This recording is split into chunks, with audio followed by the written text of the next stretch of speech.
Hello everyone and welcome back to another video. In today's video, we're going to be taking a look at this tier list that was made by the team at Luminosity. They took all of their players and made them rank every single character on a scale of 1 to 10, and it ended up spitting out this list we have in front of us right here. And this is a pretty interesting list. There's a lot of stuff that I super agree with that you wouldn't see on a lot of lists, but there's obviously also going to be a lot of stuff that I disagree with, and let's just get right into it.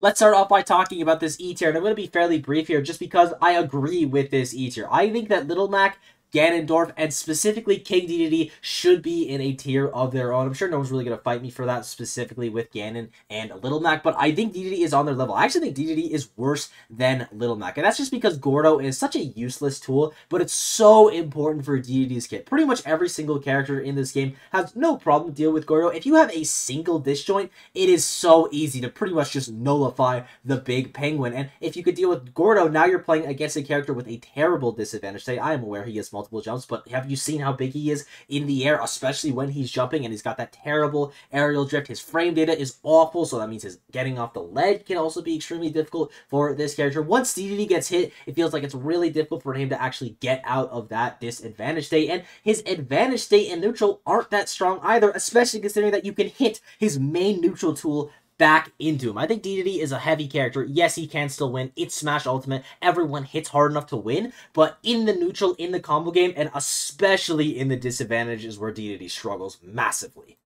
Moving on to the D tier, and there's obviously two problems in the D tier we got to talk about. The first one is Pichu, and the second one is Falcon. Now, a majority of the pros in the LG video ended up touching on Pichu, so I'll be fairly brief with him. I would put him in the C+ here because the character's damage output is extremely high, and he also has an amazing X factor with all the kill confirms that he has access to. So you're going to have this character, which is a massive glass cannon. Yes, they are going to die early. Yes, they are hurting themselves, but you're also an incredibly small hitbox that is very nimble. So I would put them up in this C+ tier, and I would also put Falcon up in the C+ tier, admittedly a little bit lower than Pichu. And Falcon is a character that's got a couple things going for him. For one, Knee is a very good move, specifically because you have moves like Nair, Up Air, Down Air, which are all going to be confirms into it. You have a Command Grab, which I think is quite good. Up B, Out of Shield is going to start killing eventually as well, which is pretty nice. You have Up Smash, which is just like a really good move. I think it should be specifically mentioned because that move is ridiculous. And you're also just a very mobile character where you're able to oppress your opponents, but I don't think Falcon is amazing, but I can't give you a specific reason for it, and it hurts my soul to say this, but I really just don't have one. I just think the character in general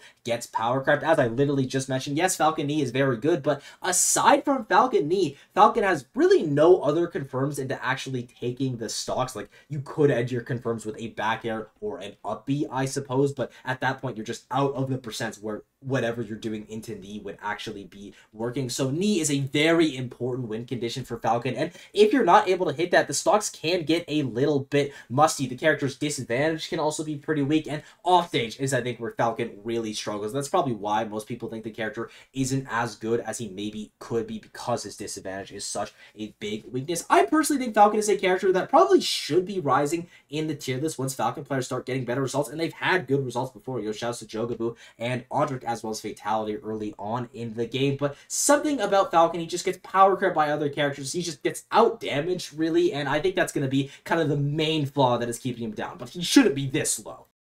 Moving on to the C tier, and the first character in the C tier that I have a problem with is going to be Lucas, and it's not a crazy problem by any means, but I do think the character's damage output is fairly solid, especially when we get that Snake Tech in there, because the Snake Tech is really good. If Lucas players are actually starting to integrate that into their gameplay, I could see this character rising pretty high into the tier list, and you are still going to have a couple flaws that are never going to go away. The disadvantage state of the character is never going to be amazing. You are always going to be light. You're going to lose to most disjoints in this game, but I think the theory stuff with Lucas is enough to take him to the top of this C tier, and I would also move Villager down to the D tier, probably somewhere in the minus part of the D tier, to be honest. I just think the character's damage output is garbage. You have pretty much no good combos. Your entire game plan is just slowly whittling away at your opponent. But if your opponent has a better projectile, which a lot of the projectile characters in this game do have than Villager's forward air or back air, it is almost impossible to actually win matchups. The character's recovery is also horrible. Like, yeah, it goes far, but you have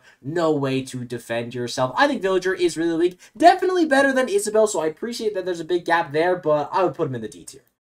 Next up is going to be Bowser, and I actually think this character is extremely underrated. I would put him somewhere in the B- tier, and he's still going to have those super heavy problems. His disadvantage state is a pretty big weakness. He gets comboed like it's nothing, and even though he has moves like Nair and Danner to get him out of the disadvantage, you're still a super heavy that's going to be getting juggled for a majority of the game, just straight up. And I also think Bowser is the worst character in the entire game on the ledge, and that is a pretty big deal. You're gonna have the worst ledge roll in the game by like a lot. It is so easy to react to. Even I can react to that stuff. You do have a massive get up attack, which just make it a little bit more threatening, yes, but to be honest, it doesn't really matter what character you're playing. If the get up attack is gonna hit, it's gonna hit. Your opponent is just not going to be ready for it. So the disadvantage in the ledge, that's not a lot of fun for Bowser.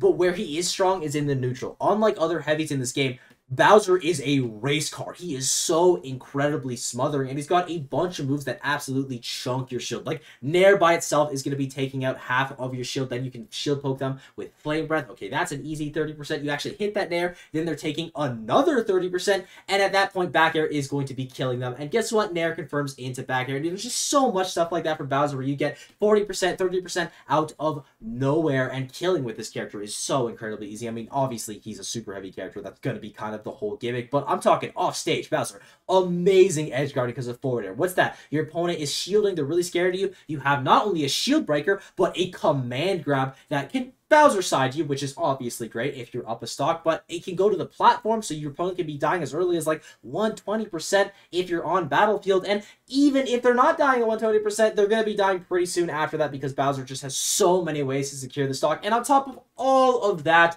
he has one of the best out of shield options in the entire game with Uppy. Bowser has a lot going for him. The character hits hard, he's incredibly quick, and he's got a ton of different ways to secure the stock. Now, is he an amazing character? No, he's still going to be going in the B- tier because at the end of the day, he is a super heavy, but the strengths for Bowser are really good.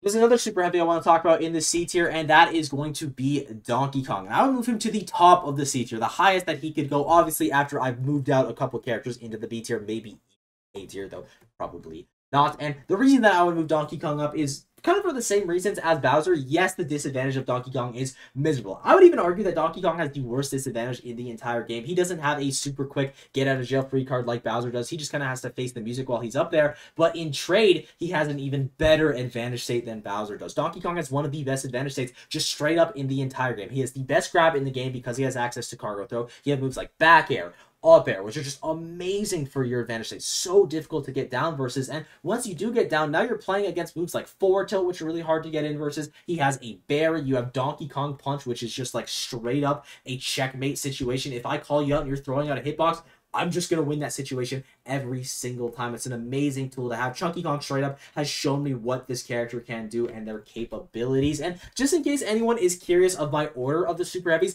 I still think that Bowser is the best super heavy in the game just because his neutral is a lot better than the other ones. And also, straight up, full bias, I play Bowser. I think he's good. But then I would have Donkey Kong as the second best super heavy and Incineroar as the third best super heavy. And to be honest, I have them all right next to each other. The order is kind of interchangeable, but just in case you were curious of how I would do it.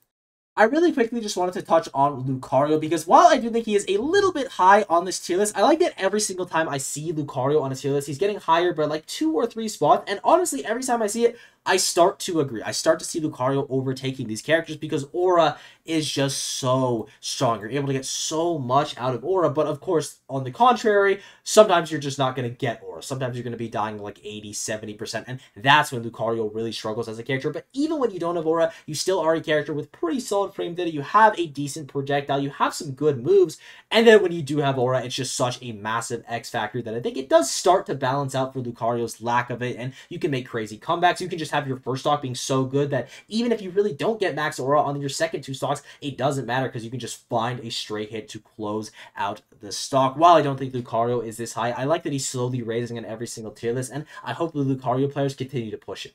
And the final character in this C tier that I would make adjustments to is Ness. Now, Ness isn't as good as I used to think he was just because people are so much better at abusing this character's disadvantage state than they used to be. And that straight up is like the big issue with Ness. His disadvantage state is god-awful. But Everything else about the character, I honestly think is still pretty solid. His damage output is crazy. He could just spam buttons in neutral. It could be really difficult to deal with. He's got a kill throw with back throw, which is one of the best ones in the entire game. And he's also just got a bunch of ways to normally secure the stock, whether it be yo-yo, back air being incredibly strong, Nair's a super good tool as well. You have PK Rocket being this crazy X factor. I think Ness should be somewhere in this B+ here. I really think that his damage output is being super undervalued here, but of course, I do think the character is slowly getting worse. Even though his meta is being pushed, I think the counterplay against him is just being pushed faster, but we're just gonna have to wait and see who really wins that race. But for now, I would put Ness in that B+ here. Specifically, I would put him honestly right under Luigi right here. And the last couple changes that I would make is I would move Me Gunner and Wii Fit, and then Inkling and Meta Knight, just a couple quality of life changes. But aside from that, I think the C tier is pretty good.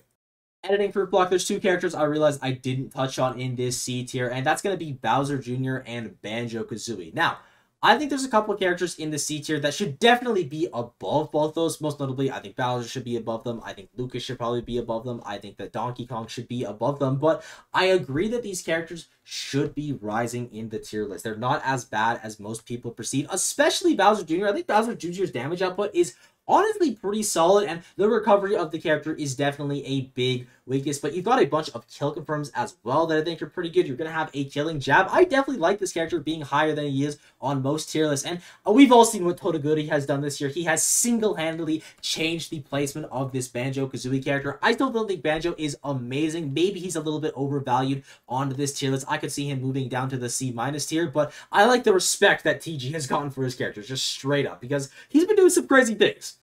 Moving on to the B tier, which is one of the best tiers of the entire list. The only characters I have problems with are going to be Sora and Falco. Let's start off with Sora. I would move him somewhere in this A- tier. The character's damage output, if you are good, is scary. Like, you're dying at literally 0% off of a Nair. I believe you can do it off a forward air as well, but I'm not as certain with that one. Down tilt, I'm pretty sure you can do it with. Like, there's just so many ways with Sora where you can confirm into the Nair, and the Nair is just like a 0 to death within itself. That move is ridiculous. But even if the Sora player isn't competent, the character's damage output is still pretty solid. You're going to be getting like a decent 40-50% off of your first combo, maybe 30% off the next couple ones. And he has amazing killing because Sora just has so many kill confirms, specifically into that really strong up smash. And even if you're not able to get that, then he can just up B you at a shield, or he can edge guard you. Sora is also a character that can go under the stage because he can just up B and then side B literally whichever way he wants, even though the Sora players aren't really doing it because they don't really exist. I think the absence of Kameme definitely has hurt the progress of this character, but if Ultimate manages to live a couple more years, and I'm talking like a couple more, like 2, 3, 4 years, I wouldn't be super surprised if we saw Sora become a much more prevalent character. People get his combos on lock, because once you get that Sora damage output on lock, the rest of the character is extremely scary. Very difficult to edge guard, has amazing stalls, super floaty, just really difficult to actually get in Sora's zone, and once you're in Sora's zone, you're at risk of getting hit by Nair, which kills you at 0. It's just a really scary character. And the final character in this B tier that I gotta mention is Falco, and I would move him as the highest character in the B tier, just right above ZSS. The damage output on this character is just absurd. That is easily the best thing about Falco. His advantage state is also really good. His kill confirms are amazing. Basically, when it comes to Falco hitting you, the character is really strong. And then when it comes to hitting Falco, the character is a little bit underwhelming. Offstage, it's definitely a big issue for the character. You are going to be a fast faller, which is nice for the disadvantage, but that also is going to be coming with weaknesses in getting comboed easier, at least for some characters. Obviously, it's going to be different for all of them, but the damage output of Falco and just the general sense of how hard this character hits is enough where him being at the top of the B+ tier is extremely justified for me. Moving on to the A tier, and the first character in the A tier that I have an issue with is easily going to be Bayonetta, and if you've watched my channel before, you know that I think very highly of Bayo, so I won't try to spend too much time here, but I have this character in my top 10, and I don't think she's ever going to fall out of my top 10. The reasons that I value Bayo so highly is, number one, her damage output is absurd. Number two, her killing is just as absurd. Now, sometimes those stocks can get a little bit moldy if you do miss your exact percents, but the great thing about Bayo is her neutral allows you to just pretty much never approach your opponent because of the way that side B works. You can just be constantly disengaging, going across the stage. Your burst range is massive.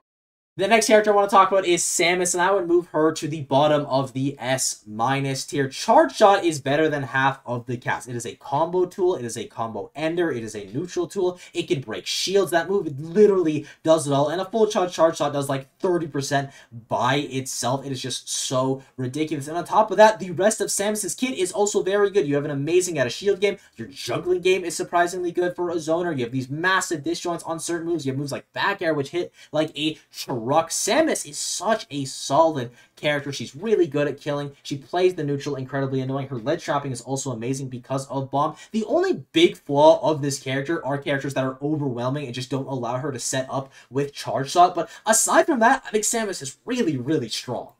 And the final character I want to talk about before we move on to the S tier is going to be Corrin. And I think Corrin is the best Fire Emblem character in the game. If you've watched my channel before, once again, you'll know I think very highly of this character, to the point where I have her borderline top 10 at this point. So for the sake of this tier list, I would put her right below Fox. One of the best things about Corrin is going to be her advantage state, because if you are below her, you have to deal with Pin, which is so scary. It's just this super precise move that kills you at like 70%, and it's amazing for 2 frames as well as shield poking. And then if you're above Corrin, you gotta deal with up air, which is like a nightmare. It's like Cloud back air if the move went up instead. That is a combo ender, it is a combo starter, it is a combo just middle of the combo, I guess. I don't know what you would call that, combo doer, I suppose. That move literally does it all, and so does the rest of Corrin's kit. Corrin herself doesn't have a crazy high damage output. Like, if you're doing the best of the best Corrin combos, yeah, you're going to be getting like 50, 60, maybe even 70%, but the real damage from Corrin comes from her frame trapping. You might escape her first combo that is like only 15, 20%, but then you are immediately set into the second one when you're taking another 15, 20, and then another 15, 20, and now you're in disadvantage versus Corrin, and you got to deal with Corrin up air. That's another 20%. All of a sudden, you're at 90 out of nowhere, and then she has plenty of kill confirmed or just raw kill options like Pin that she can choose from to secure that stock. I think Corrin is an amazing character, and I think she's honestly only going to get better. And we have arrived at the S tier, and the first character in the S tier I want to talk about is the first character in the S tier, which is going to be Lucina. I would move her somewhere towards the bottom of this A- tier. The really big issue for Lucina is just going to come from her damage output. She just gets absolutely trounced by like pretty much every single character in the B tier and beyond. Even some of the characters in the C tier are heavily out damaging her, and she makes up for that by having an amazing neutral and a really good advantage. So you still are going to have this disjointed sword, which is super good for keeping your opponents out, for edge guarding especially. Lucina has some of the best edge guarding in the game still, but in the current state of Smash Ultimate, I feel like Lucina just gets power crept by a lot of the characters that she's currently above on this list. She's not a bad character by any means. She should still belong in the A tier, absolutely, but is she better than characters like Bayo, Samus, Terry, Corrin, Mario? I definitely don't think so.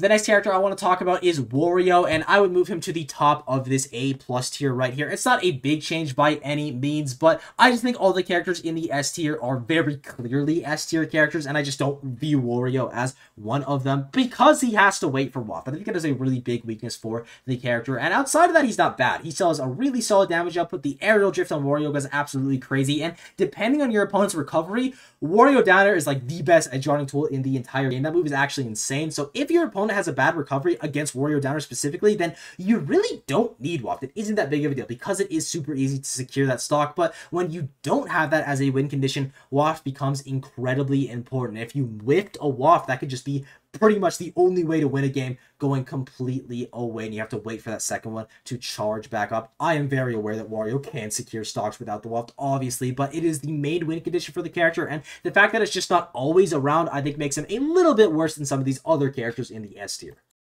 And the final character that I would move out of the S tier would be Roy, and he's in a similar situation to Wario, where it's not really Roy's fault that he's being moved down. I just think the characters that are below him are better than him, and I would move Roy to the A+ tier. Still at the higher end of the A+ tier. The character is still very good, borderline top 20, but I do think he is a little bit weaker than he used to be, and a big reason for that is obviously going to be the Sour Spot hitboxes. In fact, that is the only reason that the character has fallen off, because at the lower percents, Sour Spots are actually a good thing, because you can play with your sword, and you get these crazy combo extensions that you wouldn't be able to get when you're playing a character like Chrom, but when it gets to like 80, 90, 100%, when you're actually looking for the kill, then the Sour Spots become a really big issue, because those hits are hits that are effectively just useless. You could have been getting a kill there, you could have been sending your opponent into disadvantage, but instead they're just getting away pretty much scot-free, and I feel like this is especially painful when you're playing against other sword characters because they're able to space against you perfectly, and you're wanting to run in against them, hit your face against them. You're not actually using the tip of your sword because the tip of your sword